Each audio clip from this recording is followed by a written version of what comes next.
like one of my very, I guess, very controversial opinion I've come to learn is like, I don't think that engineering roadmaps should exist. And so to me, the question of like, I'm putting engineering work versus product work, to me, that's like, you've already lost.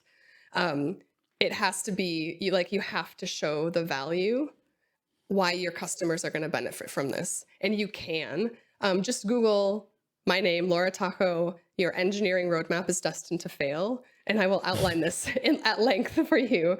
But it's like when we see this as a struggle and a fight between engineering and product, we've already lost the game because we're just Yeah. fighting for scraps of time.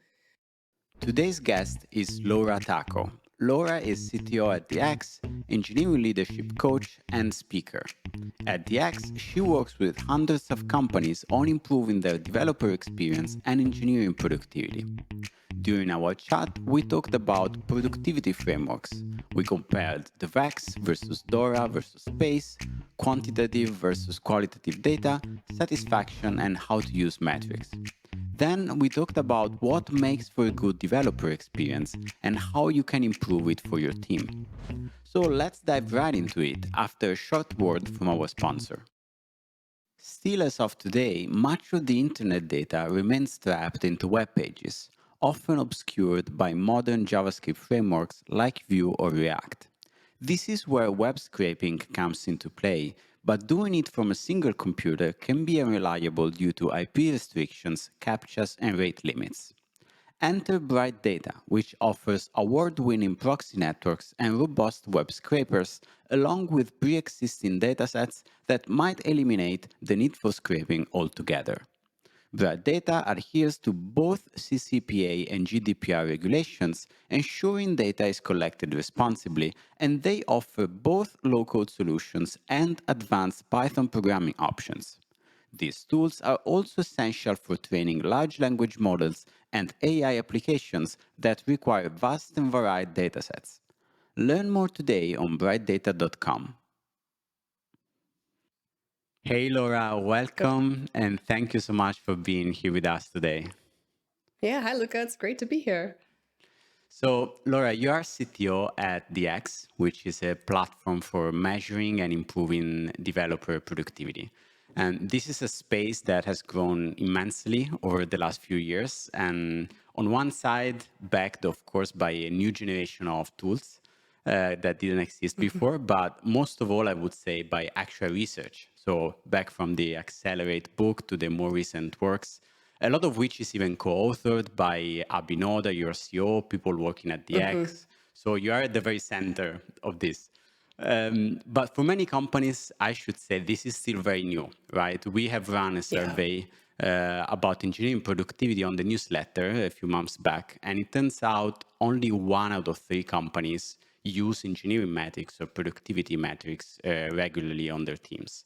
Mm-hmm. So the first question should be why this work even matters, right? Why we should measure engineering productivity as opposed to just working towards business goals, right? And how should companies think about this?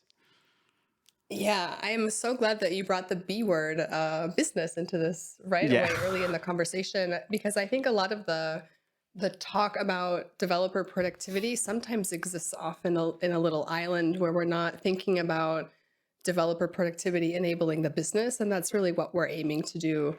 I have so many answers to that question, so I'll just try to go through some of the big answers, and then we can go deeper into them a little bit later. I think first and foremost, developer productivity and really so developer experience, making sure that a developer's environment is optimized for them to innovate, to iterate, to write code, to get stuff done, to ship stuff to customers. Having that be as optimized as possible is what's best for the business. It also happens to be what's best for the engineering team. So you kind of get a double dip benefit there.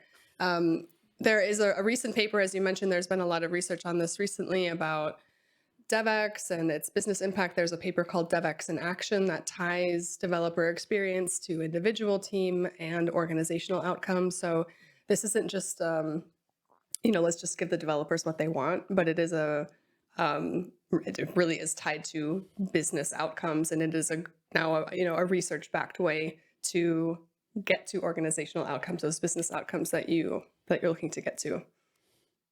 Yeah, so there is perfect alignment, right? Better engineering productivity leads to better business outcomes, and there is, as of Hmm. today, no more any doubt about that. There is a lot of research that backs this up. And let's say you are an engineering leader who is approaching these topics for the first time. Probably you would meet frameworks, right? Because a lot of this Hmm.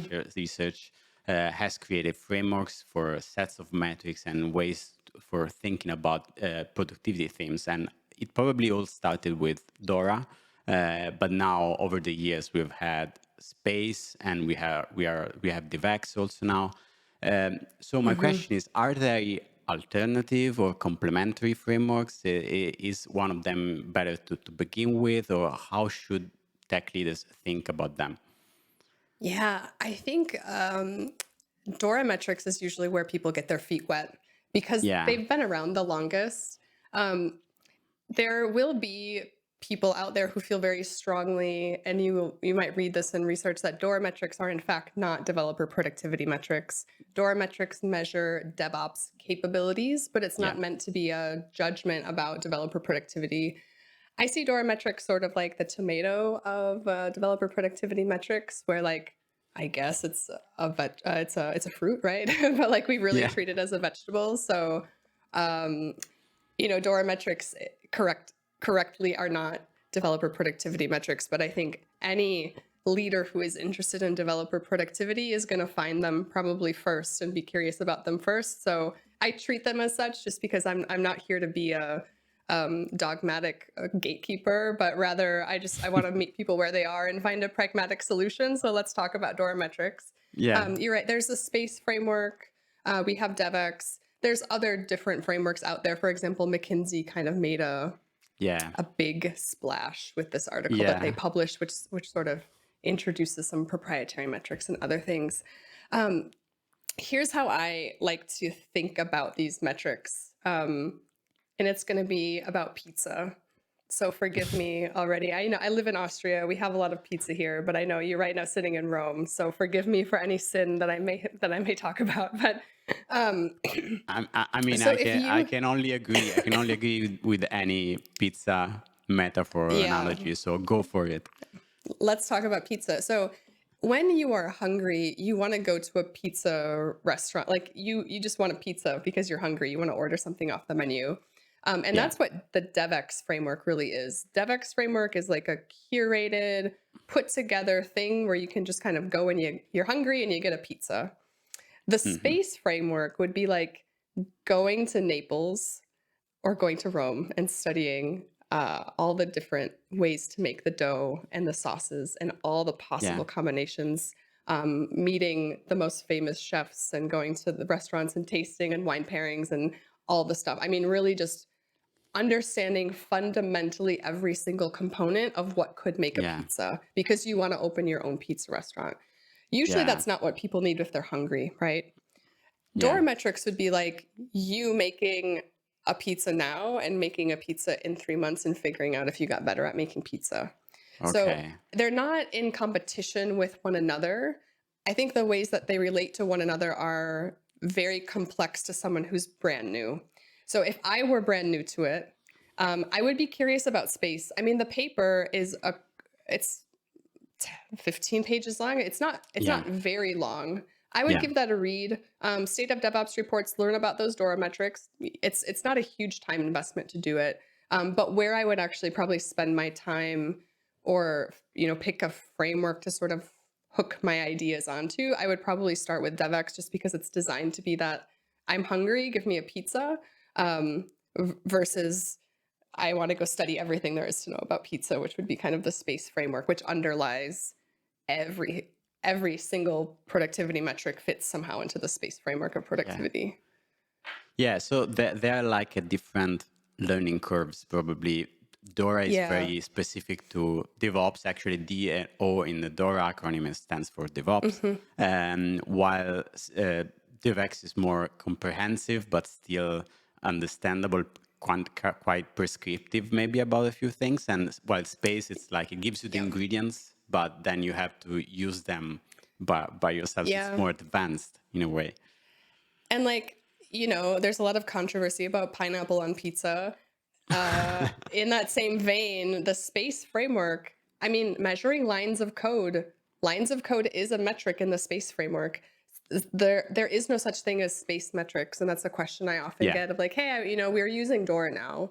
I would like to implement space metrics. Can you give me a list or yeah, whatever that is? Like, I'm looking for help. I need to accelerate this. I just don't, I need to educate myself. The space framework doesn't have a list of metrics. It is a framework that gives you yeah, categories and a mental model to think about things, but not prescriptive. And in like DORA metrics are prescriptive or DevEX is prescriptive. So yeah. bad metrics still fall into the space framework, and that's a kind of a flag that I wave to leaders who just proceed with caution. Make sure you know what you're getting into. Yeah, yeah, sure. And I think another difference is that we started with many of these metrics being pretty technical. We've mentioned DORA, and then I feel that over time we have shifted the attention more and more to a more holistic picture of satisfaction, well-being of developers. Let's say, how does an engineer life look like in general, right? Mm-hmm. And the DevEX framework speaks about cognitive load and flow state. So do you think this is the right way of thinking about the developer experience, so from a 360 degree perspective? Yeah, I do think that, and I've been super guilty of this personally. I was a developer before, and I know a lot of people who are now engineering leaders were developers before. And when we have a distributed system and like a service is flapping and pager duties going off, the first thing that we do is like, I want to look at all the telemetry data that I possibly have, and I'm going to try to figure out Yeah, where in the system is this broken. And there's no human opinions involved, right? Our systems can't talk to us, but our teams can talk to us. And I think that is, it's something that took me a long time to sort of realize. And then when I had that moment of like, wow, I think I've been approaching this wrong, it really did change the way that I proceed. I do think it is the right way you must involve developers and have the voice of developer when talking about DevEx, because otherwise it just feels like spying. And there's only so much improvement that can happen without including the team in the measurement portion yeah. of that improvement cycle. Yeah, that remembers me of a few weeks back. I spoke with Thiago Gisi on the show, and we talked about Hmm. the different kind of feedback loops that you have when you are an IC, an engineer, versus when you're a manager. And when you're an engineer, everything seems very clear. You have your dashboards, your observability, how things work. But then Yeah. all of a sudden, when you're a manager, everything gets messy. You don't have that kind of very practical feedback loop about how you're doing. And if you want a feedback, you have to ask for it most likely, Hmm. right? You have to talk with people, talk with engineers, and figure out how they are doing themselves and get that feedback yourself. Hmm. Yeah. And, for example, DORA metrics are designed for organizations where software delivery capabilities are the bottleneck. That's where they're most Yeah, useful. Um, Not every team has that same bottleneck. And I've met a lot of teams who are like, well, we're using DORA metrics, but they're just not very useful for us. And I say, well, what do your developers say is the bottleneck? Like, well, planning or getting bad specs or whatever it is. I'm like, well, that's, like your answer's right there. Your answer's yeah, right there. You have to apply sort of the same motions that you would in doing user research for your customers in building a product as you would like building a developer experience. UX and DX have a lot of DX or DevEx have like a lot of overlap in them. yeah.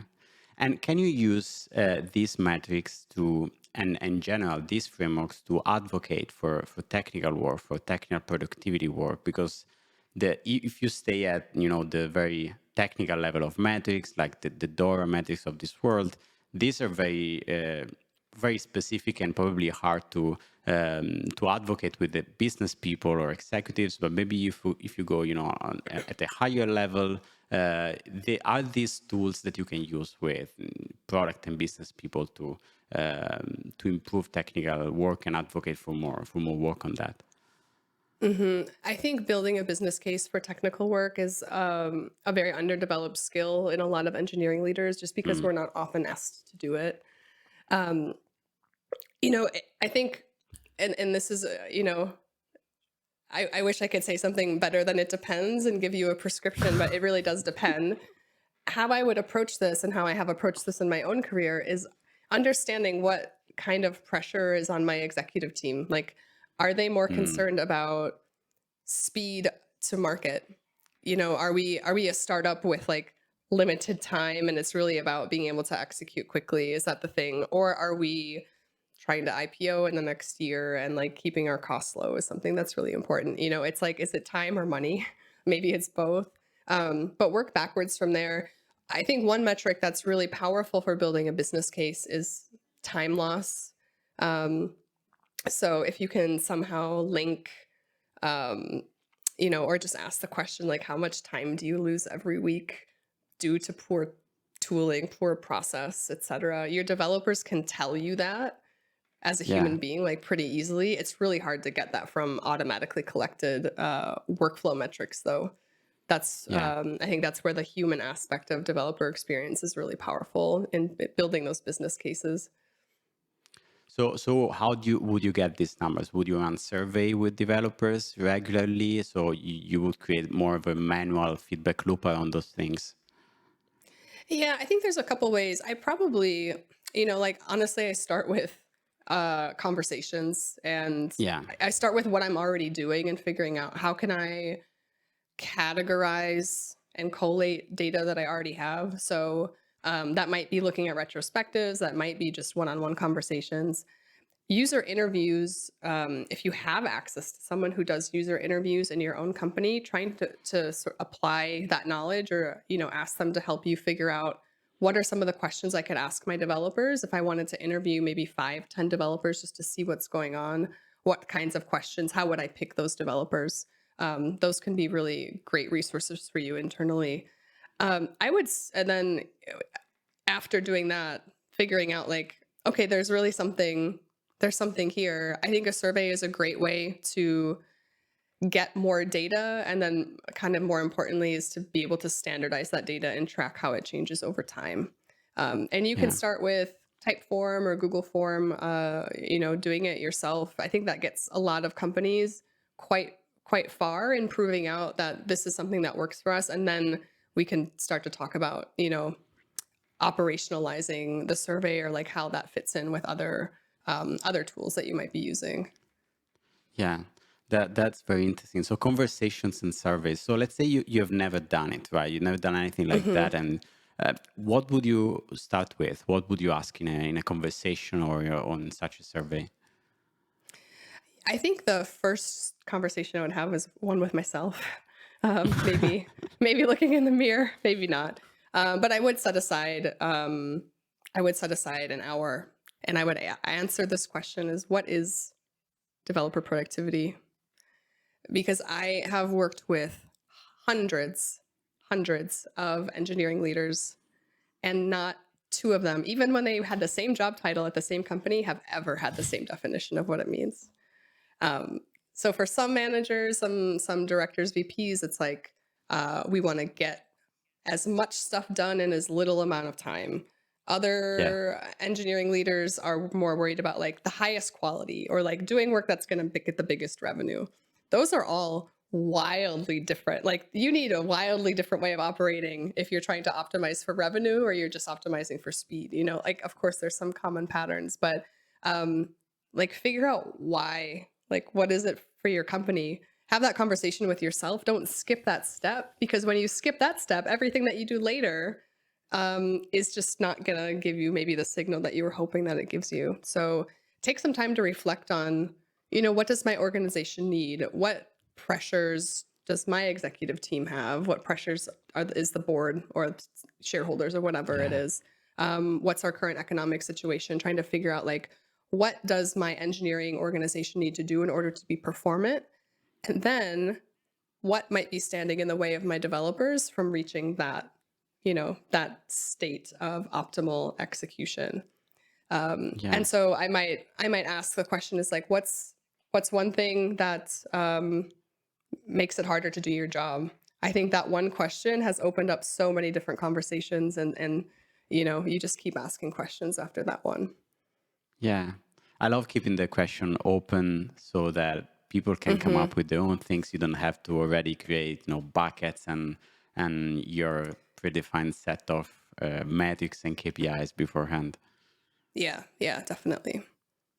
And I'm also hearing, I mean, this is like a common thread for this conversation so far, that basically engineer organizations do not exist in isolation, but everything depends on what the business needs to achieve, even the definition of productivity itself. You said before, Mm. speak with your leaders and figure out what are their concerns business wise, and then understand how engineering fits in when it comes to advocating technical work. And you said kind of the same thing for productivity. I mean, you can define productivity only in relation to what the business wants to achieve and how it wants to operate. Right? Maybe this depends on whether it's an early stage startup or big tech. Do these definitions depend on the type of company as well? Yeah, there's I teach a course on measuring engineering team performance, and one example that I use is, this startup that has 10 engineers. They're, maybe they've closed a Series A, but they're working in a product trio. They have a product manager, a designer, an engineering leader, and then the engineers, and they're pretty self-directing in terms of what they're building. Like engineers also are heavily involved in Yeah. discovery. Then we have a 10-person team at older enterprise that has 3,000 engineers, and they're working on like, a tiny sliver of a payment system, and they're really working on like refactoring a component. Like the definition of productivity and success and just the KPIs for those two organizations are so wildly different. And to think that we can come up with some list of metrics that's going to be identical in both use cases, I think is a bit short-sighted. We of course we Yeah. want shortcuts, and there of course there's best practice, right? Capital B, capital P, best practices out there. Yeah. Um, but there's so many, the range of engineering teams is just vast. And we have to take Yeah. that into consideration. There's no one size fits all. Yeah, and so yeah, you kind of answered this already by saying there's no one size fits all. But do you think all this diversity is like inevitable, or there are some patterns and models we should anyway look towards? Because I don't know, maybe better autonomy. Engineers who have more ownership tend to do better than those teams that you mentioned that work just on a sliver of the product. Do you have any ideas on that?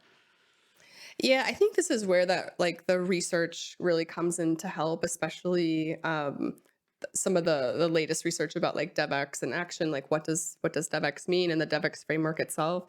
I think commonalities, regardless of size or stage or sector, industry, would be short feedback loops from Yeah. humans. So like your designer, your stakeholders, whatever, but also from tooling. So whether that's um, you know, great observability, PagerDuty lights up the millisecond that something goes wrong, CI builds fail, or whatever that may be from tooling. I think that is definitely a best practice, and I think that can be universally applied to regardless of what kind of team you're on. You need those things. It should also feel easy to contribute. Your code base experience should be good. You shouldn't have to hold a bajillion things in your head, be switching tasks every 30 minutes, limiting work in progress, limiting the cognitive load, limiting surface area. That's another commonality. And then, I think this is not just true for engineers, but like time to work. Ti time to work. We just need time to focus to get into deep work, into doing complex work. Um, I think I've certainly worked in many organizations, or I'm probably guilty of saying this, is like, well, we're engineers. We need like no meetings. You can't invite us to meetings. Yeah. We need time to work. It's like everybody, like every single person needs that time to work. It's not unique to engineering, but we do see that it is very important in engineering. So, to me, it's like when you have short feedback loops and you have a low cognitive load, the flow state, I think, becomes just a lot easier because there's just less Yeah. noise in your day. It's just easier to focus and get that work done. Yeah, totally agree. And you keep mentioning pieces of the DevEX framework, so the flow state, the cognitive load, the feedback loop. So can you give us, for people who don't know it very well, like a brief review of the framework itself, and so how people can use it? Yeah, so the DevEX framework, I think you just actually gave a really good introduction to it. Um, Developer experience is how developers feel, think about, experience their code and the work that they do. And when we Yeah, talk about improving developer experience, there's really three main categories, and that's feedback loops from tools and from people, flow state, making sure that you have time to get into deep work, and then cognitive load, which is just the amount of stuff that needs to be in your head at a given time in order to get work done on your systems or on your tasks. yeah, And so the idea is like, looking at all these different developers from all these different teams, those were sort of the common patterns that teams that had really great DevEx tended to have short feedback loops, lower cognitive load, and more opportunity for flow state. And so if you're thinking like, oh, wow, my team we have a lot of work in progress. And you're trying to sort of think about like, well, what does that mean? Or like, why is that important? How might that impact DevEx? You can use the framework to sort of point you to the different ways that might be hurting DevEx. And then also in the paper, there's some examples of how you might want to measure it, both through survey questions. So for example, like, how satisfied are you with the quality of your code base, might be an example, but also a question like, how long does it take you to resolve an incident once you're notified of it? That are very specific, kind of like quantitative workflow questions. And then you can put together a bigger picture of how the developer is experiencing their work and what yeah, the developer experience is like for them. yeah. Makes a lot of sense. So let's say that you have set this, you have created these questions, you're having these conversations, you have created a survey. Uh, what does a process around this look like? So you want to create kind of a metrics program or DevEX program Mhm. to improve things. And what does it look like? You should have like regular retrospectives, or you set targets, you set goals. How do you make it fit together with the rest of the things that the team is doing? Yeah, I mean, again, so many different ways that companies have made this work, also depending on their size and stage. There are companies out there that have entire teams responsible for DevEx. There's certainly other Mm. companies where it's like the engineering man, there's just an engineering manager or Yeah, maybe just a VP of engineering, and they're responsible for doing everything. And so maybe my answer will be more toward that second yeah. that second option where it's like you're trying to stand this up sort of on your own. The I would poor aim engineering to manager. yeah, it's like one more thing to do. But Yeah, I promise though, the DevEx stuff, the investment is it's it's not, worth I it. mean, it's definitely worth it, and it is also it's very quick to see the payoff, which I find to be it's very rewarding. Um, you know, I think at this point, so in this scenario, you've got your developer satisfaction survey, your DevEx survey. I think retrospectives are a healthy habit, no matter what, whether you have a formal DevEx program or not. I would continue to do retrospectives. In terms of the survey results, though, one thing that I would urge people to do is to, first of all, talk about the results with the team. There's a lot of surveys out there. I've answered lots of surveys where I give my answer and I never hear anything. I don't know what happens. I don't know if anyone's seen the feedback or what it actually went to. So, um, I know there's maybe some leaders are sensitive to like, well, I want people to be honest, and if we know that we're going to be looking at it as a team, maybe they'll be less honest. I think Mm, honestly, that's not a problem with the survey. That's like a more underlying cultural yeah. problem of trust that needs to be addressed. Yeah. Additionally, but really look at these survey results, go through them with your team, and then make sure that you can either say no to some current priority or you leave space open in your quarterly planning that you actually have time to address what the survey results show. There's no faster way to lose engagement on something like a developer experience survey than just not doing anything with the results. So Yeah. if your reason for measuring is just like, well, I'm just curious, but you haven't thought about, okay, what am I going to have to say no to in order to make room for whatever my developers are Mm, telling me is the most important thing? Don't do it. Just save your time because it's just going to be a waste of time, and it might even be more damaging than helpful at that point, because it just degrades the trust because you're asking them for something. Hey, what do you think we should do? What's a pain point for you? And then to not do anything with that is um, not a great yeah. experience for your team. Yeah, I agree absolutely. I think there's no worse feeling than surfacing pains and action items and then not Yeah. doing anything about it. I mean, this is a common thread even when you have one-on-ones maybe and people tell you things and then you don't act on them. This is so common, right? And Yeah. people lose this trust and faith into the process so quickly, Hmm. and it all goes to waste. Mm, but so let's say you have started doing this. You have started having this conversation and these surveys. Then I know it depends on the type of company, the scale, but when it comes to the way you invest your resources into improving this, do you see that companies, for example, allocate like a swim lane, a percentage of the engineering time to regularly, doing improvements, or are these, isolated initiatives? Have you seen patterns that work at different scales? Yeah, I think the smaller the team, generally they take like the more integrated approach where the work just becomes integrated in the product team. So like I'm thinking of like maybe it's a SaaS, maybe it's not, but like a product team that's just like building a web application.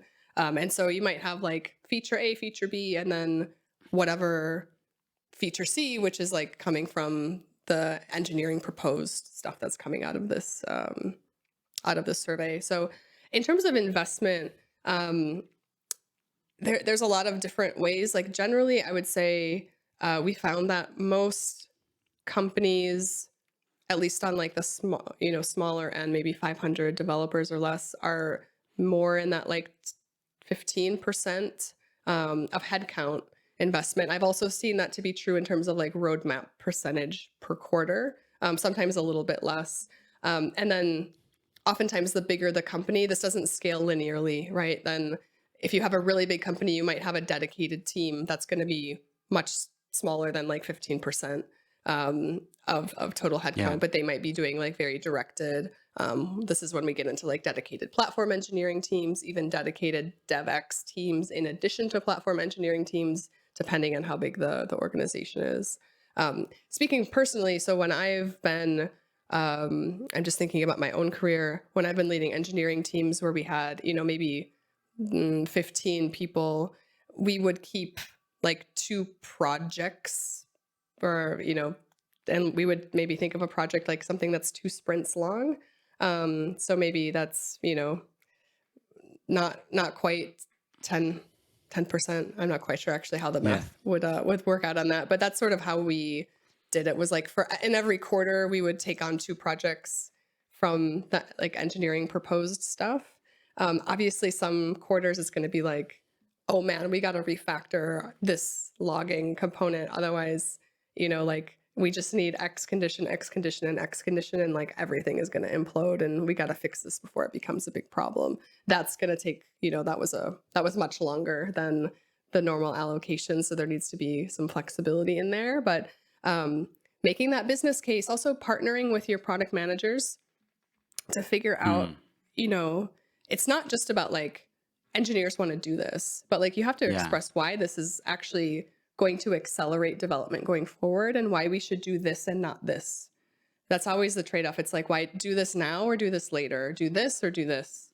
Yeah. And so there's a lot of cases where like taking care of the engineering stuff first actually saved us then 10% on every subsequent project. So we would do it, front load that in the quarter.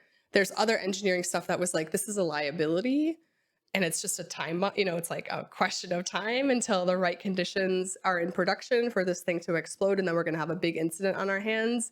We think the risk is Yeah. this. So we probably can afford to wait 12 weeks, do it next quarter. There's just so many Yeah. different types of projects that might come up like this. Yeah.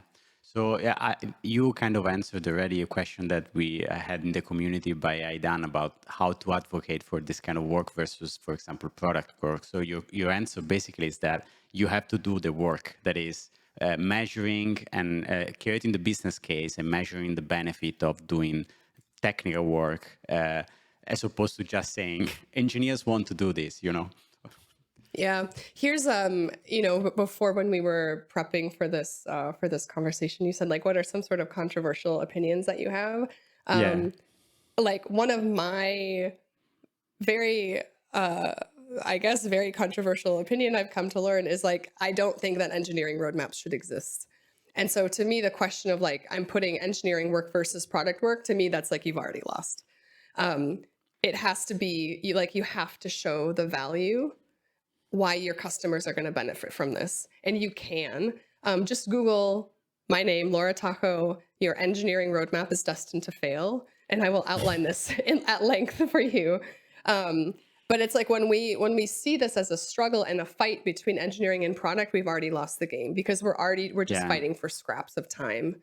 We have to Yeah. think about this as like investing in better, like faster CI/CD, investing in whatever tooling or process. This is beneficial to our customer, and we can articulate this in time saved, lost time recovered, revenue potential realized sooner, or like whatever that is. And I think that Yeah. that's the area where engineering leaders specifically, we just don't have a lot of practice because it's not something that's often asked of us or hasn't been asked. Times are changing with Mhm. the kind of macroeconomic climate that we're in. I think that's another reason that engineering productivity metrics are very in right now. Kind of the other half of the story that we didn't necessarily talk about quite yet, but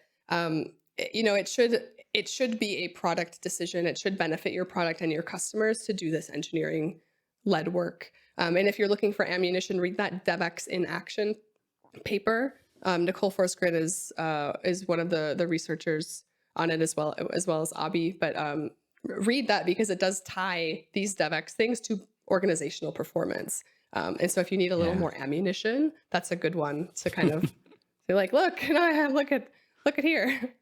We'll check it out. I love the idea that there shouldn't be an engineering roadmap. I love Yeah. this. And do you think this works for any scale of initiative, or there is a threshold under which, I mean, for small scale items, for example, it's better to set aside a fixed time for, repaying tech debt or maintenance, but then the big guns, the big items should be pitted against regular product features, or you should have the same approach with all the different things?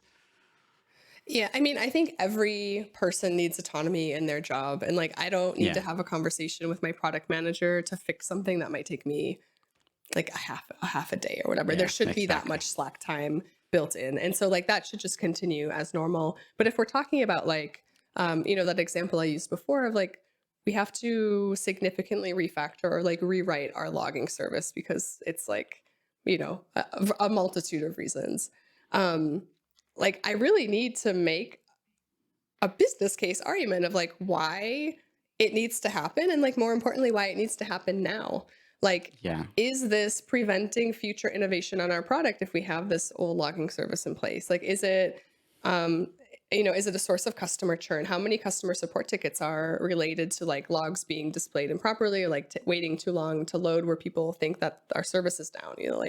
Um, there's so many things to dig into, and like you really need to think like a product manager. And if that's something you haven't had to do before, like ask your product manager to work with you on that. And I'm sure they'll have some good ways. I know that not every engineering team has a great relationship with product, and I think that's um, unfortunate. Quite honestly, if you're in a position where you do have a good relationship, just like try to use it as much as you can. If not, there's another blog post. If you just Google should bring it right up, of like building a business case for paying down tech debt. And I'll outline, that's like money, time, how you can do some of those calculations and how you can kind of build your business case. A lot of people have found that helpful as well. For sure, we'll check it out. So, another thing that I was thinking while you were talking is that who should work on developer experience, right? Because we had talked about different situations, like the poor engineering managers, and this is another item on his already long list, up to platform teams and DevEX teams in big tech. Hmm. And the DevEX is, of course, an horizontal team that touches everybody's life. I mean, all engineers. So let's say you put your CTO hat and maybe you're a Hmm. mid-sized company. Should somebody own developer experience, or is it a shared duty? How do you invest, practically speaking, on that, even creating the right kind of authority for people to go after that? Yeah, I think maybe another controversial opinion, but like shared responsibility means no one's responsibility. Yeah. So I think for DevEx to really take hold and be really impactful, there's a couple things that I look for. Um, First is a sponsor, and so this is the person who's like signing the budget, being like, "Yeah, we Mm, got that." This is usually the CTO.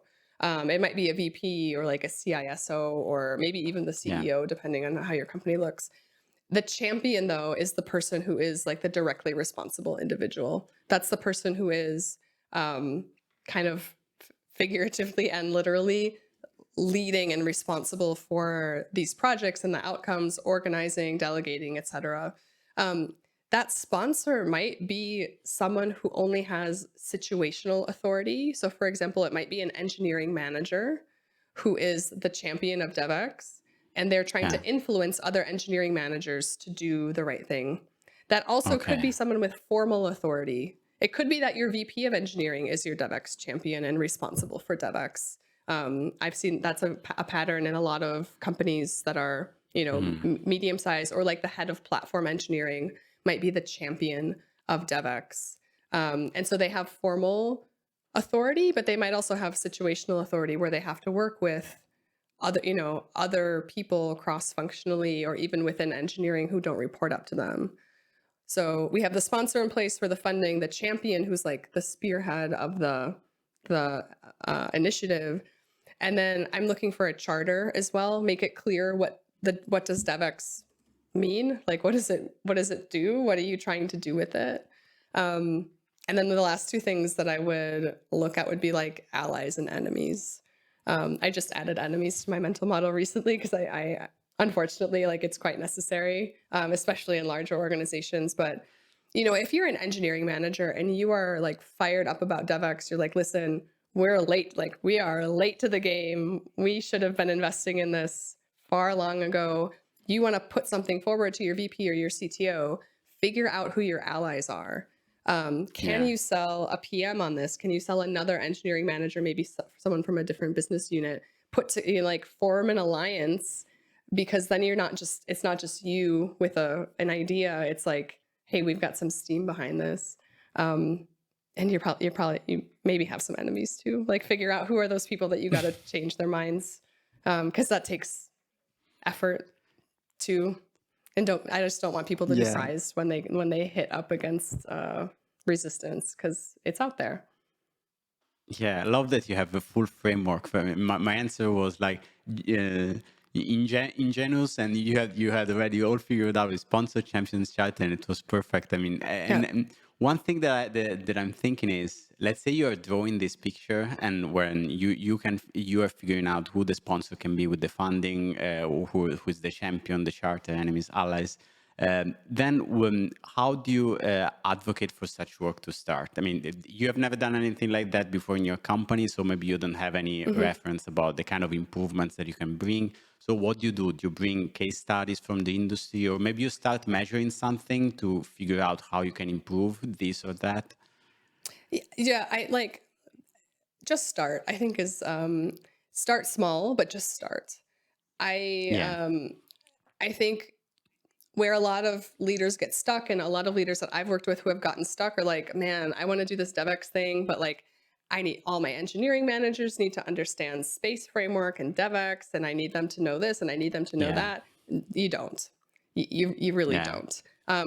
Especially your engineers do not need to know the underlying theory. What they care mm, about is like, is this going to make my life better? And the yeah, best change management tool out there is just like the fear of missing out. And so what I always recommend is like find that one pilot team or organization or like the smallest MVP of this DevEX program that you can possibly make and just like do it for a quarter because you're going to do a lot of stuff wrong. Like I'll be honest, like it's just you're gonna learn a lot in the process. So just like learn yeah, and make those mistakes small, um, but just have a result to share. Because when other teams see like, oh man, you like what last quarter it took like 3 hours to resolve an incident, and like this quarter it's an hour, and like what you've got all this extra time, all this extra time or yeah. whatever it is. People want to get on that train, and they're gonna want to they're going to want to adopt whatever it is that you're adopting. So make it just the results will speak for themselves. So just start, but start Yeah. small. So you go to a small team. You don't just measure and have conversations and figure out what people think about DevEx, but you go and you do the work. You improve the DevEx to a point where you can show the success story. You can go and say, look at this team, how things changed. We can do this for all the rest of the team. So you build trust this way, basically. Yeah. And this is a lot of that situational authority that I talked about before is like you need to show the result in order for people to trust that this process is going to work. And really the best way to do that is simply to show show the positive result that has positive impact for your developers, which is amazing, but also really positive impact for the business. I think DevEx is one of those places where it's like it truly does hit on both of those needs. Like our want as an engineering leader to do right by our team because like we were developers before and we know how crappy it can be to work in an environment that's not optimized for writing code or troubleshooting or whatever it is. But and then it's great for the business. So Yeah. it's a win-win.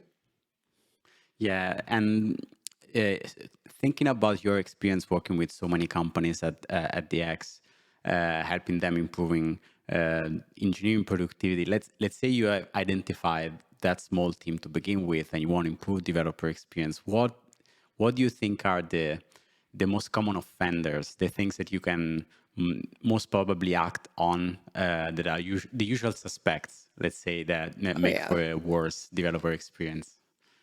Yeah, honestly, it's usually it's like too much work in progress. That's a number one offender is like Yeah. too much work in progress. People are just bouncing around like they're on a children's TV program, like every, every 30 minutes or every hour.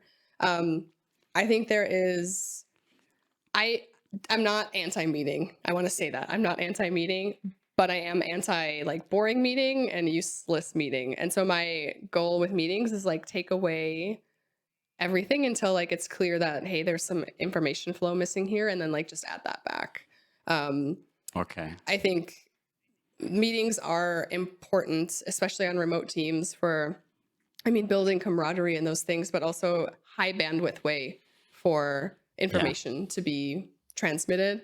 I rely a lot on Google Docs and Loom to do a lot of async meetings. You can get so far with that. And so I would say, yeah, too much work in progress. Really take a look at your meetings and figure out like, is this actually benefiting us, or are we doing it because it's kind of a dogmatic, we got to have stand up every day because what would we be if we didn't have stand up? We wouldn't be following XYZ, whatever.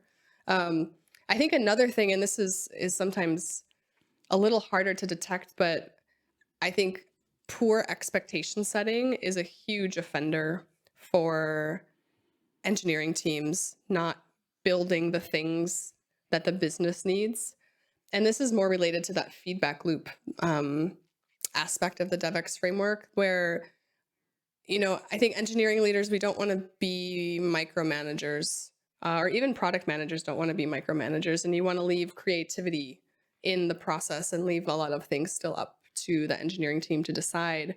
So you leave things sort of open-ended, but in that open-endedness, there's often things that are sort of left unsaid, or things that you're not even sure that what you need and what you don't need. And it's like, if you're not sure what you need, then how can the team actually build what it is? Like, I'll know Yeah. it when I see it is not a great management strategy. And I see teams waste a lot of time in that mode where like they they want to just get to execution too quickly. And like I'm all for experimentation and rapidly iterating with a clear hypothesis to test.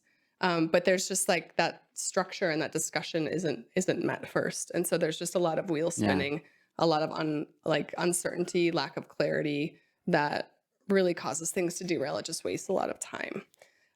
So those are usually like the three biggest offender. Because in addition to I do a lot of DevEX stuff, but I'm also an executive coach for CTOs and VPs. And that's probably, 98% of my conversations Yeah. with my leaders are about some of those topics. And like a lot of it is just about expectation setting and really understanding what the team is supposed to do and how to communicate that clearly.